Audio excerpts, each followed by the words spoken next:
Ma'am, yan na po yung tinatawag na stalactite, oh.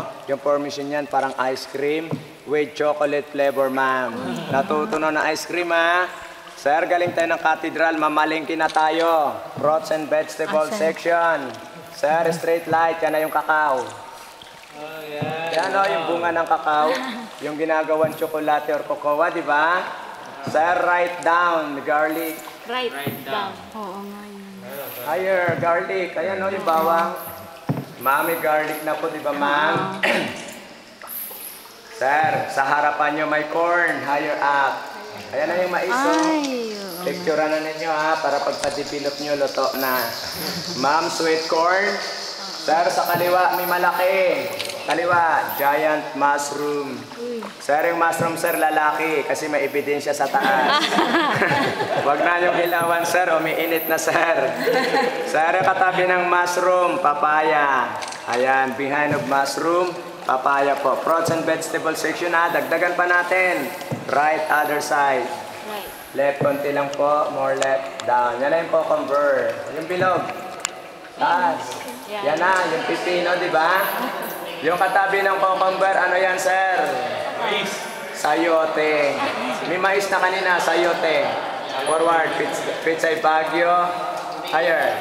Backward, pitsay bagyo. Forward, patola. Yung mahaba, patola po. At saka meron pa, ha? Labanos, mostasa. Straight light, sir. Higher up, straight. Ayun, ano yan? Ano po?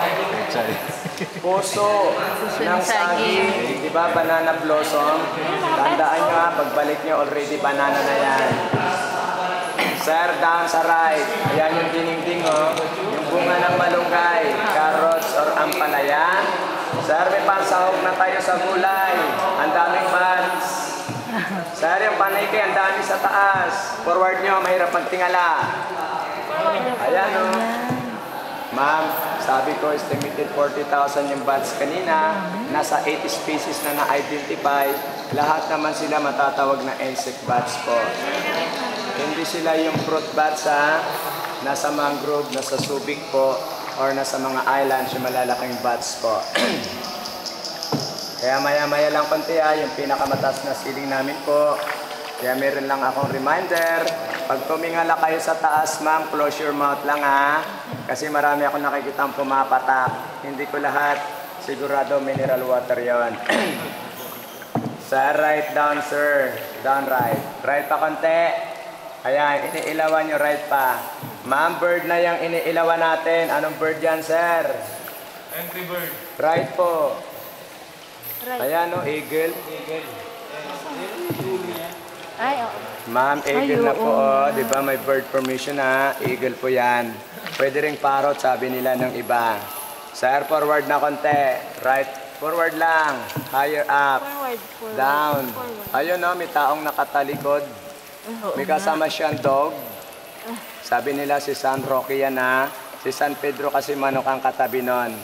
Sir, subukan niyong ilawan yung tubig. Dito sa right, mababaw na. Ayan, o, sa ilalim. Ma'am, 6 feet. 2 meters lang po yan dito, ma'am. Kaya kung sino pong gustong maligo rito, ma'am, pinapayagan namin, ha? Binabalikan ko lang. Di bali na lang, ano? Dilim. Sir, sa kaliwa, itong pinakamatas na ceiling. Higher up, more. 65 meters high, above sea level po. Ito na yung highest peak, no? High ceiling po, 65 meters high po. Reminder lang, close your mouth, ha? Sir, dito naman po sa right side, other side. Ayan, yung dating famous mountain sa Maynila before. Meron dating famous mountain sa Maynila noon. Smoky Mountain. Di ba mga basura? Ngayon daw payatas na. Sir, down street. Makikita yung street light. Ma'am, 200 meters down street na po, ma'am. Papasok na ulit tayo, ma'am, sa tinatawag po na highway. Highway 54. Ang sabi naman ng aming mga visitors, anong klaseng highway road daw? Ang sagot naman namin, ma'am, EDSA. Higher sa left. Ayun, no, may flyover. Ma'am, flyover na sa taas, oh, di ba? Parang daanan ng MRT or LRT. Ma'am, skyway po. Kaya lang sabi nila, sir, under construction daw yung flyover, ha? Kasi marami pa pong nakasabit sa ceiling, hindi pa tapos yung flyover, under construction po. Okay, down straight na sir. Ma'am, yan pa po yung karugtong ng river po, no? Yung continuation ng river po. Kaya lang sir, hanggang